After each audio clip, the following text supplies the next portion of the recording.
Assalamualaikum warahmatullahi wabarakatuh. Perkenalkan, nama saya Rusdi Yahya dari kelas 2182C, mahasiswa kimia dengan NIM 2120802024. Pada kesempatan kali ini, saya akan menjelaskan beberapa mekanisme. Yang pertama yaitu ada kondensasi aldol dan yang kedua adalah reaksi mekanisme Cannizzaro.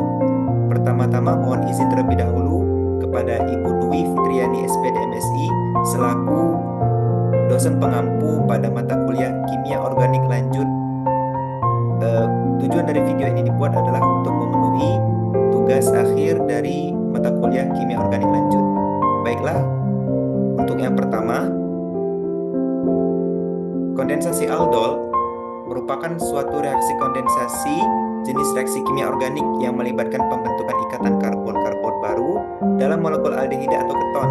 Reaksi ini dinamakan aldol karena menggabungkan dua kelompok fungsional, yaitu aldehida, al, dan alkohol. Di sini, untuk kondensasi aldol, hasilnya itu adalah penggabungan antara dua kelompok fungsional, yaitu aldehida dan aldol. Jadi dua molekul akan digabung menjadi satu molekul ya. Bisa dilihat di sini. Ini dari dua molekul digabung menjadi satu molekul yang menghasilkan aldol ya, alkohol dan aldehida dan alkohol. Selanjutnya yaitu ada syarat-syarat reaksi.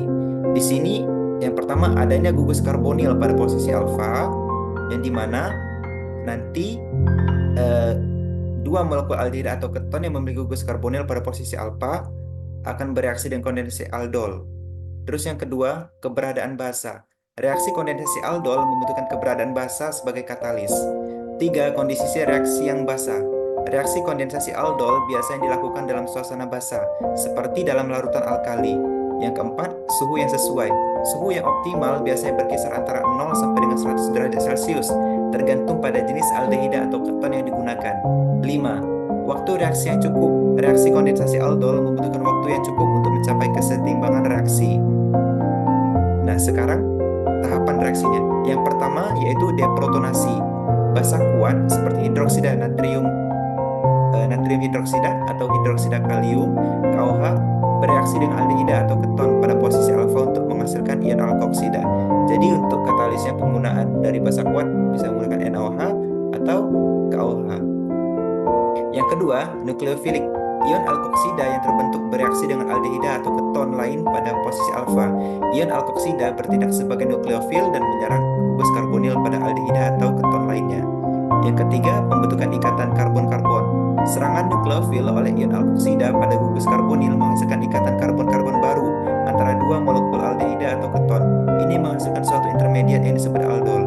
Yang keempat, eliminasi air.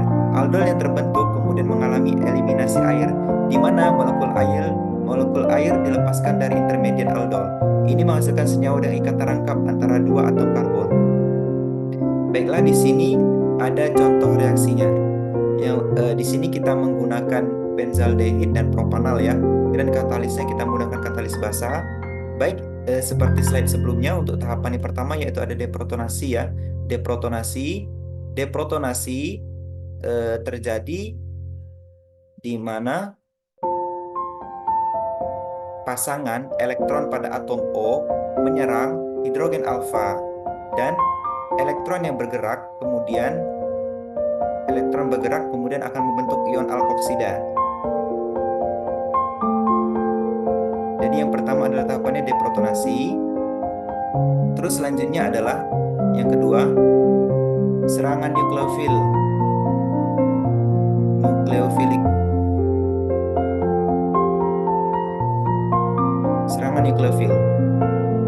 Serangan nukleofil terjadi dengan cara menyerang gugus karbon-karbonil pada aldehida lainnya, sehingga elektron akan bergerak ke atas dan menyebabkan ikatan lebih putus dan menyebabkan atom O memiliki 3 pasangan elektron dan juga bermuatan negatif. Terus yang ketiga adalah di sini sudah terbentuk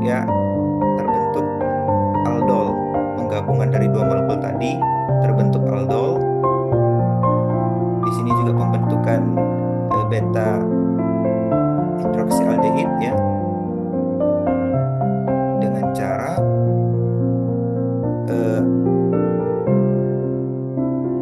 atom O yang memiliki 3 pasang elektron dan bermuatan negatif akan menyerang atom H pada molekul air dan menghasilkan beta hidroksialdehid ya di sini. Dan pada tahapan ini sudah berhenti dalam keadaan dingin ya untuk reaksinya, namun bisa dilanjutkan dengan cara dipanaskan yang mendapatkan panas ya, yaitu ada reaksi lagi eliminasi air atau dehidrasi air dengan cara dipanaskan.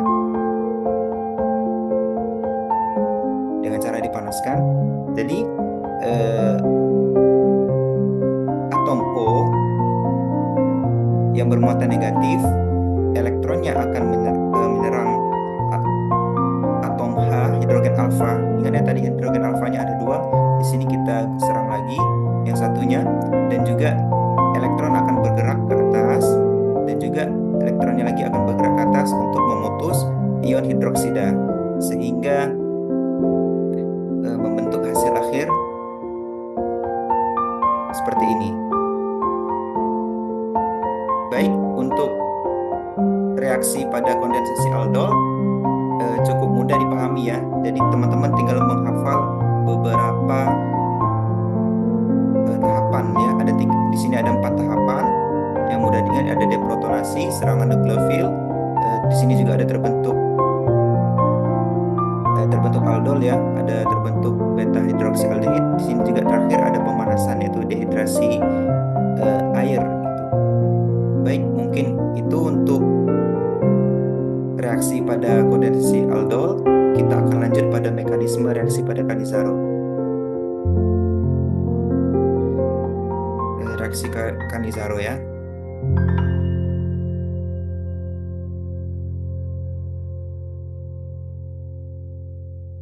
Reaksi Cannizzaro. Baik, untuk reaksi Cannizzaro,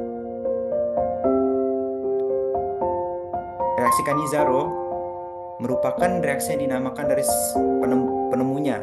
Stanislao Cannizzaro adalah sebuah reaksi kimia yang melibatkan disproporsionasi aldehida tanpa hidrogen pada posisi alfa yang diinduksi oleh basa. Pada tahun 1853, Cannizzaro berhasil menyelesaikan transformasi ini dengan menghasilkan benzil alkohol dan asam benzoat melalui reaksi antara benzaldehida dengan kalium karbonat. Jadi untuk reaksi Cannizzaro akan menghasilkan asam karboksilat dan juga alkohol. Baik, di sini ada syarat-syarat untuk reaksinya. Yang pertama, adanya keberadaan senyawa aldehida. Reaksi ini hanya terjadi pada senyawa aldehida yang tidak memiliki gugus hidroksil yang terikat pada atom karbon alfa.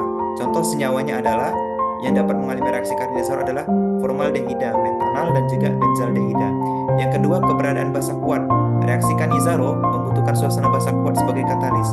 Basa kuat seperti natrium hidroksida NaOH atau kalium hidroksida KOH digunakan untuk menginisiasi reaksi ini. 3. Kehadiran air. Air diperlukan dalam reaksi ini sebagai pelarut dan juga sebagai proton H+ untuk membentuk asam karboksilat. Selanjutnya itu ada tahapan reaksinya. Yang pertama ada deprotonasi. Basa kuat seperti natrium hidroksida NaOH atau kalium hidroksida KOH bereaksi dengan aldehida untuk membentuk alkoksida dan ion hidroksida. Basa kuat ini bertindak sebagai katalis dalam reaksi ini. Yang kedua, oksidasi. Salah satu molekul aldehida mengalami oksidasi dengan kehilangan 2 elektron. Proses ini menghasilkan asam karboksilat. Yang ketiga, reduksi. Molekul aldehida yang lain mengalami reduksi dengan menerima 2 elektron. Proses ini menghasilkan alkohol. Dalam contoh, formaldehida akan terbentuk metanol sebagai produk reduksi. Terus di sini ada contoh reaksinya ya. Di sini untuk tahapan pertama yaitu ada deprotonasi ya. Deprotonasi menggunakan katalis basa kuat. Deprotonasi. Di sini elektron pada atom O yang bermuatan negatif, pasangan elektron O yang bermuatan negatif akan menyerang gugus karbon karbonil yang menyebabkan elektron yang bergerak ke atas dan memutus ikatan pi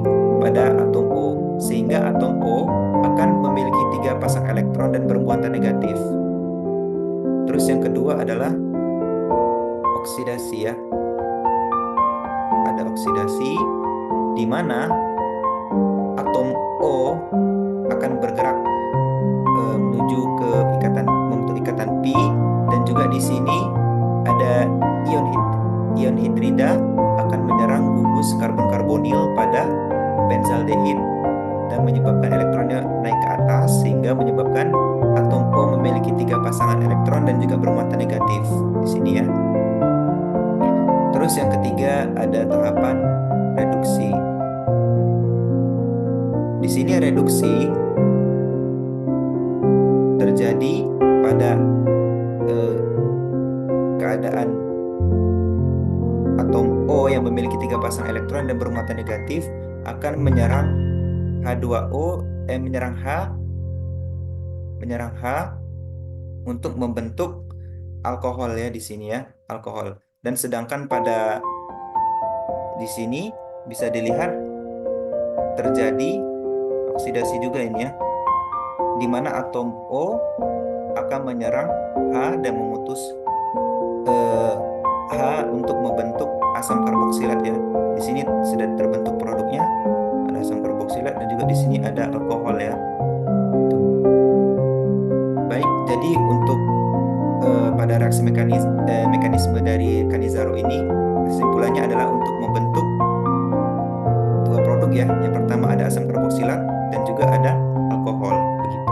Jadi tahapannya ada 3, ada protonasi, yang kedua ada oksidasi, dan ketiga ada reduksi. Jadi dalam tahapan mekanisme reaksi Cannizzaro ini ada terjadi yang namanya reaksi redoks ya, reduksi dan oksidasi gitu.